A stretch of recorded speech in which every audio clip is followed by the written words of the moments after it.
তুচ্ছ ঘটনাকে কেন্দ্র করে সাভারে সিটি ও ড্যাফোডিল বিশ্ববিদ্যালয়ের শিক্ষার্থীদের মাঝে রাতভর সংঘর্ষ হয়েছে।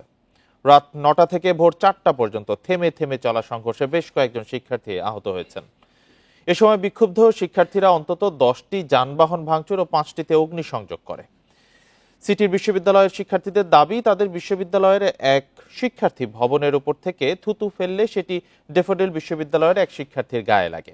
এ নিয়ে সংঘাতের সূত্রপাত।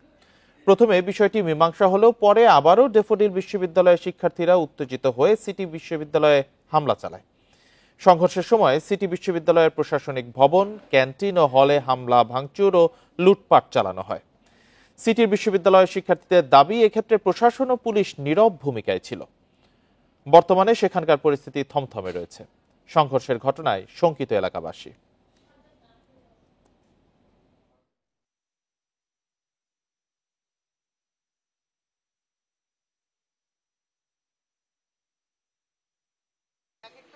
এখন আমরা কিছু বুঝে ওঠার আগেই তাদের আক্রমণ চলতেছিল। আমাদের হল থেকে যারাই এদিকে আগে আসতেছে তারাই আহত হইতেছিল তাদের দ্বারা। এই কেউ আর এদিকে আসতে পারে না প্রতিহত করতে। একপক্ষীয় হামলা হয়েছে এবং সেটা রাত 12টা থেকে 4:30 পর্যন্ত একটানা আক্রমণ চলছে। এই জন্য তাদের একটা মিউচুয়াল হয়ে যায় ওখানে। তো তারপর ওই ছেলেটা এই মিউচুয়ালটা হওয়ার পরেও সে ড্যাফোডিল ইউনিভার্সিটি যায়, সে জানায় যে এরকম এরকম হয়েছে। তারপর তারা পরিকল্পিতভাবে রাত 12টার দিকে এসে আমাদের ইউনিভার্সিটিতে সরাসরি হামলা করে। এইভাবে ভাঙচুর প্লাস লুটতরাজ, আপনি ভিতরে গেলে বুঝতে পারবেন যে আমাদের অ্যাকাউন্টে কোনো প্রকার টাকা পয়সা কিছু নাই। আমাদের 5টা গাড়ি ছিল, সেগুলো ভেঙে দিয়েছে। প্রত্যেকটা ডিপার্টমেন্টের ভিতরে আমাদের কাগজপাতি, আমাদের এডুকেশনাল ট্রান্সক্রিপশন, এগুলো কোনো কিছুই নাই ভাই। আমাদের স্টুডেন্টদের জন্য যেগুলি গাড়ি ছিল ওগুলি তো পোড়াইছে, প্লাস আমাদের মোটরসাইকেলে ভাঙা হয়েছে, ইভেন আমাদের টিচারদের, স্টাফ বাসদের সবকিছু পুনর্দেব হইতে। তুচ্ছ ঘটনাকে কেন্দ্র করে সাভারে সিটি ও ড্যাফোডিল বিশ্ববিদ্যালয়ের শিক্ষার্থীদের মাঝে রাতভর সংঘর্ষ হয়েছে। এ সময় বিক্ষুব্ধ শিক্ষার্থীরা অন্তত 10টি যানবাহন ভাঙচুর ও 5টিতে অগ্নিসংযোগ করে। এ নিয়ে আরো জানাতে সাভার থেকে যুক্ত হয়েছেন সহকর্মী সাজ্জাদ হোসেন। সাজ্জাদ, যে সংঘর্ষ এবং ভাঙচুর হয়েছে এটার ব্যাপকতা আসলে কত, এবং সংঘর্ষের পর থেকে এখন পর্যন্ত ওই জায়গার পরিস্থিতি কেমন রয়েছে? জি, আপনি যেমনটি জানাচ্ছিলেন, একটি তুচ্ছ ঘটনাকে কেন্দ্র করে সিটি বিশ্ববিদ্যালয় এবং ড্যাফোডিল বিশ্ববিদ্যালয়ের শিক্ষার্থীদের মধ্যে রাতভর কিন্তু একটি সংঘর্ষ চলে এবং ড্যাফোডিল বিশ্ববিদ্যালয়ের শিক্ষার্থীরা কিন্তু সিটি বিশ্ববিদ্যালয়ে এসে ব্যাপক ভাঙচুর চালায় এবং অগ্নিসংযোগ চালায়, এমনটি তারা সিটি বিশ্ববিদ্যালয়ের শিক্ষার্থীরা আমাদের কাছে কিন্তু জানিয়েছেন। আমি যদি একটু ধ্বংসের চিত্র আপনাদের দেখানোর চেষ্টা করি, এখন কিন্তু ভোরে সকালে ধ্বংসের সারা রাতভর চলা ধ্বংস অনেকটাই কিন্তু পরিষ্কার দেখা যাচ্ছে। আমার পেছনে যে একটু দেখানোর চেষ্টা করি, সিটি বিশ্ববিদ্যালয়ের যে শিক্ষার্থীদের বাস ছিল, সিটি বিশ্ববিদ্যালয়ের সামনে রাখা প্রায় 4টি বাস এবং বেশ কয়েকটি গাড়ি, মোট 10টি গাড়ি ভাঙচুর এবং অগ্নিসংযোগ করা হয় এবং সিটি বিশ্ববিদ্যালয়ের যে প্রশাসনিক ভবন এবং যে ক্যান্টিন, শিক্ষার্থীদের হল, এসবগুলোতেও কিন্তু হামলা চালানো হয়। আমি একটু সামনে থেকে আপনাদের ধ্বংসের চিত্রটি দেখানোর চেষ্টা করি। এই যে বাসগুলোতে যে আগুন দেওয়া হয়, এটি কিন্তু শিক্ষার্থীরা কিন্তু নিজেরাই পানি দিয়ে কিন্তু নেভায়। এটা কিন্তু ফায়ার সার্ভিসের পক্ষ থেকে বা তারা কিন্তু আইন শৃঙ্খলা বাহিনীর পক্ষ থেকে তারা কিন্তু কোনো সারা পায়নি। তারা যেমনটি জানাচ্ছিলেন, তারা কিন্তু রাতে বারবার পুলিশ সহ অন্যান্য আইন শৃঙ্খলা বাহিনীর সদস্যদের বারবার কিন্তু তারা যোগাযোগ করার চেষ্টা করেছেন, কিন্তু পুলিশ সহ এবং অন্যান্য আইন শৃঙ্খলা বাহিনীর পক্ষ থেকে কিন্তু তাদের কোনো সাহায্য করা হয়নি। এর ফলে কিন্তু যে আমরা এখানে ঘটনাটি দেখতে পাচ্ছি, যে বাসগুলোতে আগুন দেওয়া হয়েছিল, সে বাসগুলো কিন্তু অনেকটা নিজে থেকেই নিভে গিয়েছে এবং বাসে আগুন দেয়া ছাড়াও এখানে শিক্ষকদের জন্য বেশ কয়েকটি গাড়ি রাখা ছিল, যেগুলোতে শিক্ষকরা এবং বিশ্ববিদ্যালয়ের অন্যান্য কর্মকর্তারা যাতায়াত করতেন। সেই গাড়িগুলো কিন্তু নির্মমভাবে ভাঙচুর করা হয়েছে এবং অগ্নিসংযোগ দেওয়া হয়েছে। শুধু যে ভাঙচুর এবং অগ্নিসংযোগ করেই কিন্তু তারা হামলাকারীরা শান্ত হয়নি, তারা কিন্তু বিশ্ববিদ্যালয়ের শিক্ষার্থীদের হলে প্রবেশ করেও কিন্তু তাদের উপর আক্রমণ করেছে, এমনটাই কিন্তু তারা আমাদের জানিয়েছেন। আমরা গণমাধ্যম কর্মীরা ভোর পর্যন্ত কিন্তু এই এলাকায় প্রবেশ করার কোনো রকম সুযোগ ছিল না, কারণ পরিস্থিতি এতটাই থমথমে ছিল। আমরা 4টার পরে 4:30-5টার দিকে কিন্তু এই এলাকায় এসে পৌঁছাই এবং এসে এখানে শিক্ষার্থী, শিক্ষক সবার সাথে কথা বলে যে জিনিসে জানতে পারি, গতকাল রাতে 8টা থেকে 9টার দিকে সিটি বিশ্ববিদ্যালয়ের এক শিক্ষার্থী ও উপর থেকে অনিচ্ছাকৃতভাবে থুতু ফেলায় এবং সেই থুতুটি ড্যাফোডিল বিশ্ববিদ্যালয়ের এক শিক্ষার্থীর গায়ে পড়ে, যেখান থেকে মূলত ঘটনার সূত্রপাত হয়। এরপরেও কিন্তু তাদের দুইজনের মধ্যে অনেকটা মীমাংসিত হয়ে গেলেও কিন্তু ঘটনাটি পরে কিন্তু একটু সহিংসতায় রূপ নেয়।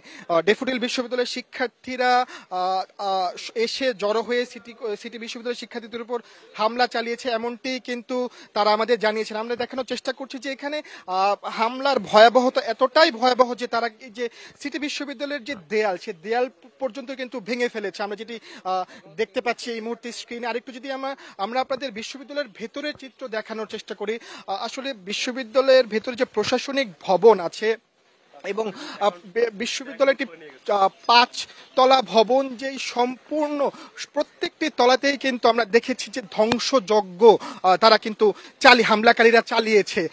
আমরা একটি তথ্য দিয়ে রাখি, এই তাদের প্রশাসনিক ভবনের নিচতলায় কিন্তু শিক্ষার্থীদের বেতন এবং অন্যান্য যে ফি গুলো নেওয়া হয়, অ্যাকাউন্ট সেকশন যে আছে অ্যাকাউন্ট সেকশনের পাশে কিন্তু একটি ব্যাংকও আছে, যে ব্যাংকটি হচ্ছে মধুমতি ব্যাংক। সেই ব্যাংকটিও কিন্তু ভাঙচুর করা হয় এবং সেখান থেকে ল্যাপটপ কম্পিউটার সহ মূল্যবান জিনিস কিন্তু নেওয়া হয়েছে বলে সিটি বিশ্ববিদ্যালয়ের শিক্ষার্থীরা জানিয়েছেন। এবং আমরা এসে এখানে যেটি দেখতে পেয়েছি যে এখানে ধ্বংসযজ্ঞ দেখতে পাচ্ছি। আসলে পুলিশের পক্ষ থেকে নীরব ভূমিকা পালন করা হয়েছে এমনটাই জানা যাচ্ছে। তো পুলিশের এক্ষেত্রে বক্তব্য কি? তারা কেন নীরব ভূমিকা পালন করলেন বা কোনো কার্যক্রম তারা কেন চালালেন না?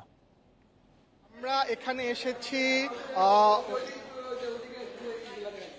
এখানে এসেছি ভোর 4টায়, এখন বাজে 7টা, প্রায় 3 ঘন্টা হয়ে গেল। আমরা কিন্তু এখনো পুলিশ সহ আইন শৃঙ্খলা বাহিনীর কোনো সদস্যদের উপস্থিতি লক্ষ্য করতে পারিনি।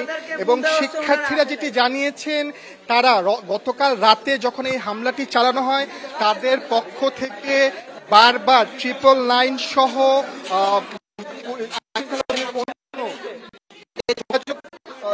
যোগাযোগের ব্যবস্থাগুলো ছিল, তারা কিন্তু যোগাযোগের চেষ্টা করেছেন, কিন্তু তাদের সাথে কিন্তু আইন শৃঙ্খলা বাহিনীর পক্ষ থেকে তারা সাড়া পায়নি। আমি একটু এখানে দেখানোর চেষ্টা করি, এই মুহূর্তে আমরা যে রুমটিতে আছি সেটি হচ্ছে প্রফেসর মীর আক্তার হোসাইন, যিনি হচ্ছেন সিটি বিশ্ববিদ্যালয়ের রেজিস্ট্রার। তার রুমটিতেও কিন্তু রেজিস্ট্রার স্যারের রুমটিও কিন্তু সম্পূর্ণভাবে ভেঙে তছনছ করা হয়েছে। এই যে এখানে যে তার বসার টেবিল ছিল, আলমারি সহ ল্যাপটপ এবং সম্পূর্ণ জায়গায় কিন্তু ভেঙে চুরে একদম ধ্বংসযজ্ঞ চালানো হয়েছে। এমনকি নামাজ পড়ার যে জায়নামাজটি ছিল, আমরা সেটি দেখতে পাচ্ছি এই মুহূর্তে সেটি কিন্তু পড়া আছে। মূল্যবান যে নথি ছিল বিশ্ববিদ্যালয়ের, তারা কিন্তু দাবি করছেন মূল্যবান নথিগুলো কিন্তু তারা নিয়ে গিয়েছেন। তাদের সার্টিফিকেট থেকে শুরু করে অন্যান্য জিনিসগুলো কিন্তু যারা হামলাকারী আছেন তারা কিন্তু নিয়ে গিয়েছেন।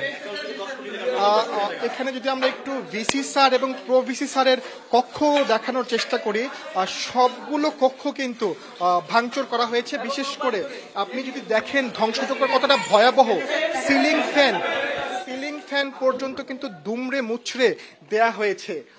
যারা হামলাকারী ছিল রাত 11টা থেকে কিন্তু দফায় থেমে কিন্তু হামলা চালানো হয়। এবং শুধুমাত্র যে প্রশাসনিক ভবনে হামলা চালানো হয় এমনটা না, তাদের আবাসিক হল, ক্যান্টিন সহ যতটুকু যেসব জায়গায় হামলাকারীরা পৌঁছাতে পেরেছেন সব জায়গাগুলোতে কিন্তু হামলা করেছেন। দেয়ালে কিন্তু এখনো রক্তের চিহ্ন দেখা যাচ্ছে, যে যারা আহত হয়েছেন তাদের রক্তের চিহ্ন কিন্তু এখনো স্পষ্ট দেয়ালে লেগে আছে। আমরা যদি একটু ভিসি স্যার এবং প্রো ভিসি স্যারের রুমের ধ্বংসযজ্ঞ দেখানোর চেষ্টা করি,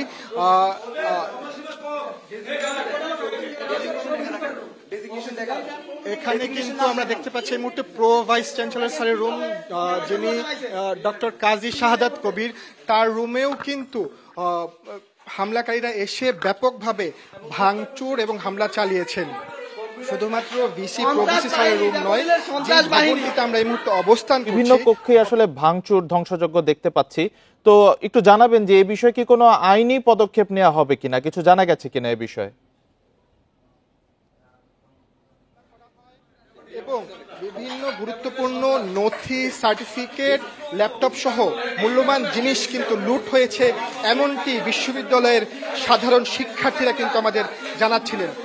এখনো কিন্তু এখানে রাতভর যারা আবাসিক শিক্ষার্থী ছিলেন সিটি বিশ্ববিদ্যালয়ের, তারা কিন্তু হলগুলোতে অনেকটা আতঙ্ক নিয়ে অবস্থান করছিলেন।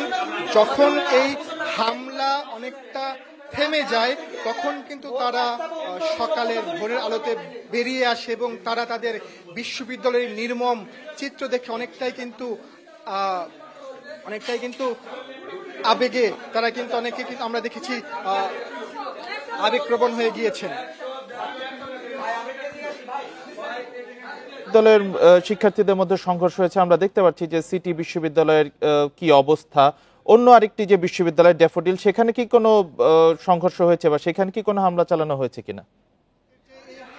এই হামলায় কিন্তু তাদের বেশ কয়েকজন শিক্ষার্থী আহত হয়েছেন, যারা বর্তমানে সাভার এনাম মেডিকেল সহ আশেপাশের আরো হাসপাতালে কিন্তু তারা প্রাথমিক চিকিৎসা নিচ্ছেন। আমরা যদি একটু দেখানোর চেষ্টা করি, এই মুহূর্তে কিন্তু মেঝেতে ছড়িয়ে আছে বিভিন্ন বই এবং বিশ্ববিদ্যালয়ের কর্তৃপক্ষ বা প্রশাসনের বিভিন্ন কর্মকর্তা এবং শিক্ষকদের ছবি। আমরা যদি এই চিত্রটির কথা বলি এবং প্রশাসনের জায়গা থেকে এখন পর্যন্ত কিন্তু আমাদের সাথে কেউ কথা বলেনি। পুলিশ, আমরা সকাল থেকে এখানে উপস্থিত আছি, পুলিশ সহ কোনো আইন শৃঙ্খলা বাহিনীর সদস্য উপস্থিত হতে পারেনি। আমরা কিছুক্ষণ পর যদি এখানে আইন শৃঙ্খলা বাহিনীর সদস্যরা আসে, তাদের সাথে কথা বলে আরো বিস্তারিত তথ্য উপস্থাপন করতে পারবো। এই ছিল বর্তমানে সিটি বিশ্ববিদ্যালয় থেকে আমার কাছে সর্বশেষ তথ্য। তুচ্ছ ঘটনাকে কেন্দ্র করে সাভারের সিটি ও ড্যাফোডিল বিশ্ববিদ্যালয়ের শিক্ষার্থীদের মাঝে রাতভর সংঘর্ষ হয়েছে, সেখানে সিটি বিশ্ববিদ্যালয়ের ধ্বংসযজ্ঞ চালানো হয়েছে, সে বিষয়ে জানাচ্ছিলেন সহকর্মী সাজ্জাদ হোসেন।